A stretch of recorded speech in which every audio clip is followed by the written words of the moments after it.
Lord Krishna नमन my all sweet dear student, मेरे प्यारे विद्यार्थियों, यदि आपका कोई चैप्टर अभी कंप्लीट नहीं है तो आपका क्लास ओवर होने के बाद आप हमें बताया करिए, ठीक है, जिससे कि मैं आपकी हेल्प कर सकूं और आपके पास जो मटेरियल नहीं है या छूट गया है तो मैं दोबारा से भेज सकूं, ठीक है स्टूडेंट्स। यदि फिर भी कंप्लीट नहीं हो पाता है तो विद्यालय में जिस दिन आपकी करेक्शन वर्क होगा तो आप वहाँ पे आकर अपना वर्क कैसे भी करके पिक निकाल के या कैसे भी करके पूरा कर सकते हैं, ठीक है students. Acrylic fibre, these are made from a polymer polyacrylonitrile। तो ये भी एक पॉलीमर है, बहुलक है, और ये पॉली एक्रिलोनाइट्राइल से बनता है। It is light in weight, बहुत हल्का होता है, सॉफ्ट होता है, एंड वार्म, आपको गर्म रखता है। इट डाई वेल, आसानी से इसे कलर किया जा सकता है। Retain its shape, does not shrink, ये सिकुड़ता नहीं है, श्रिंक नहीं होता। एंड इज रिंकल रेसिस्टेंस, मतलब ये कभी सिकुड़ता नहीं है, ठीक है, इसमें रेसिस्टिविटी होती है। It give wool like feel, यह ऊन जैसी फीलिंग देता है। And is a good substitute of wool, और ये वूल का एक अच्छा सब्स्टिट्यूट है, अच्छा दूसरा उदाहरण है। Pure wool could be quite expensive, जो प्योर वूल होता है वो बहुत ज़्यादा महंगा होता है। But cloth made from acrylic are relatively cheap, और अगर हम एक्रिलिक से अपने कपड़े बनाते हैं तो ये बहुत सस्ते पड़ते हैं। They are available in a variety of colour, इनके रंग बहुत सारे होते हैं। Unlike pure wool, acrylic has resistance for moth, जबकि प्योर वूल जो है एक्रिलिक रेसिस्टेंट फॉर मॉथ, यानी कि इसमें मॉथ से रेसिस्टिविटी होती है। मॉथ एक इंसेक्ट होता है जो कहीं ना कहीं आपके क्लॉथ्स को डैमेज करता है ना। Oil and chemical, it also does not damage when expose to sunlight as a woollen cloth does, ये डैमेज नहीं कर सकते मॉथ से, यानी कि एक्रिलिक के जो क्लॉथ्स हैं उनको डैमेज नहीं किया जा सकता है व्हेन एक्सपोज टू सनलाइट, और ये सनलाइट से भी एक्सपोज नहीं हो सकते।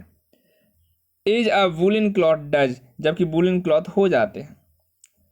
However it developed fuzz and is also not as is a group of plastic, ये प्लास्टिक के ग्रुप का नहीं है, ये फजी होता है, थोड़ा सा फज मतलब हल्का सा फूला फूला सा।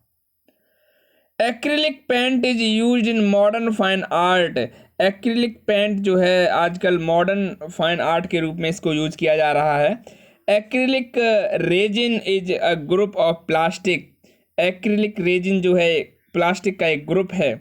Acrylic transparent plastic can be an alternative to glass, acrylic transparent होता है, पारदर्शी प्लास्टिक होता है, can be alternative to glass, और एक ग्लास का अल्टरनेटिव भी होता है।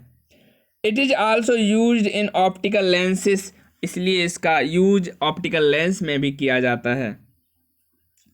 मेरे प्यारे विद्यार्थियों, जब हम क्लास में पढ़ते थे तो हमने आपको बताया था कि कांच के लेंस को किसकी सहायता से जोड़ा जाता है। आप हमें जल्दी से बताइए, कांच के लेंसेस को किसकी सहायता से जोड़ा जा सकता है, ठीक है, बताओ जल्दी से।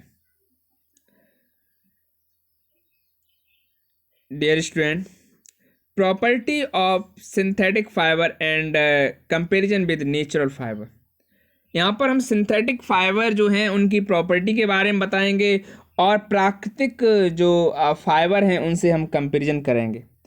सिंथेटिक फाइबर आर इनफ्लेमेबल, ये इनफ्लेमेबल होते हैं, ज्वलनशील नहीं होते हैं। They easy catch fire on burning, sorry inflammable ज्वलनशील, सिंथेटिक फाइबर ज्वलनशील होते हैं और ये आसानी से आग पकड़ लेते हैं, ठीक है। सिंथेटिक फाइबर आर इनफ्लेमेबल, ये ज्वलनशील होते हैं, आसानी से आग पकड़ लेते हैं। ऑन बर्निंग, जलाने पर, दे रिलीज टॉक्सिक फ्यूम्स, भाई कहीं ना कहीं सिंथेटिक फाइबर कहाँ बने थे थोड़ी देर पहले? क्रूड ऑयल, पेट्रोलियम, इन सब की हेल्प से बने थे। तो सीधी सी बात है, जब वो टॉक्सिसिटी फैलाते हैं तो ये नहीं फैलाएंगे क्या? ये भी फैलाएंगे। दे रिलीज टॉक्सिक फ्यूम्स, इनके जलने से जो फ्यूम्स फैलता है वो टॉक्सिक होता है, जहरीला होता है। Because they are made of chemicals, क्योंकि ये केमिकल से बने होते हैं। They also melt on burning, ये मेल्ट हो जाते हैं जलाने पर।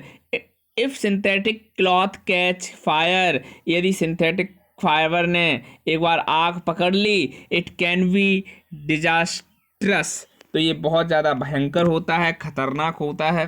ठीक है।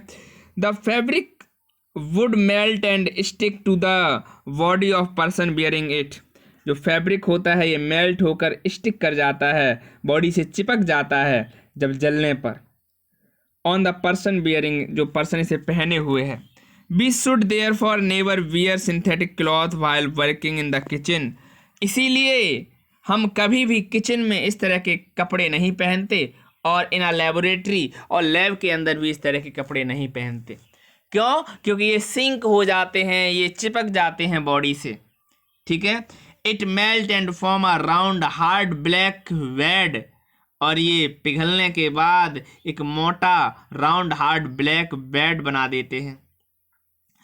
Cotton does not shrink away from the flame, cotton कभी भी श्रिंक नहीं होता है फ्लेम पर ले जाने पर। इट बर्न वेल, ये जल जाता है। इट डज नॉट मेल्ट, ये पिघलता नहीं है। Wool curls away from the flame, जो वूल होता है वो कर्ल हो जाता है, कर्ली हो जाता है, मतलब घुमा हुआ सा हो जाता है।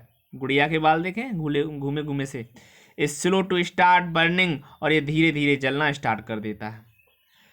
एंड बर्न स्लोली, और धीरे धीरे जलता है। The wool melt a bit of sort of sizzles, तो यहाँ पर जब ऊन पिघलती है, बिट एंड सॉर्ट, ये छोटी होने लगती है, बिट होने लगती है।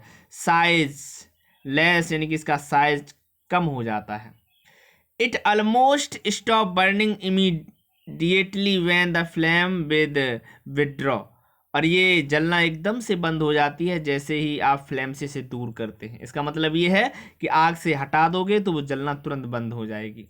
वूल डज नॉट सपोर्ट बर्निंग, ऊन जो है बर्निंग को सपोर्ट नहीं करता। This is why we often use woollen blanket to extinguish fire, इसीलिए तो हम आग में जो वर्कर होते हैं काम करने वाले, उनका जो ब्लैंकेट है वो किसका होता है?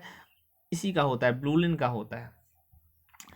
Synthetic fibre have stretchability and good tensile strength, synthetic fibre के अंदर प्रत्यास्थता होती है, खींचकर छोड़ दो तो पहले जैसे हो जाते हैं, है ना। स्ट्रेचबिलिटी होती है, खिंचाव, इसमें जितना भी ज़्यादा खींचोगे वो उतना ज़्यादा खिंच जाएगा। एंड गुड टेंसिल, इनके अंदर गुड टेंसिबिलिटी होती है। They are resistance to wear and tear, इन्हें पहनना और उतारना कैसा होता है? आसान होता है, रेसिस्टेंस होता है। This is why they have a long life, इनका जो जीवन है, इनका जो समय, ये लॉन्ग टाइम तक चलते हैं। Do activities two, you will find that nylon, आपने कभी नायलॉन को देखा है? A synthetic fibre has a greatest tensile strength, जो सिंथेटिक फाइबर होते हैं उनमें टेंसिल मीन्स खिंचाव, खिंचाव की जो स्ट्रेंथ होती है बहुत ज़्यादा होती है, ये जल्दी से फटते नहीं हैं। It can take any weight without tearing, ये बिना फटे कितना भी वेट जो है मतलब बैन कर सकते हैं, मतलब एक तरह से सहन कर सकते हैं। Cotton is the weakest as it break easily, cotton आसानी से फट जाता है। On putting even light weight, और ये बहुत हल्का वेट ही बियर कर सकता है। Wool is stronger than cotton but weaker than nylon, wool जो है कॉटन से स्ट्रांग होता है लेकिन नायलॉन से वीक होता है।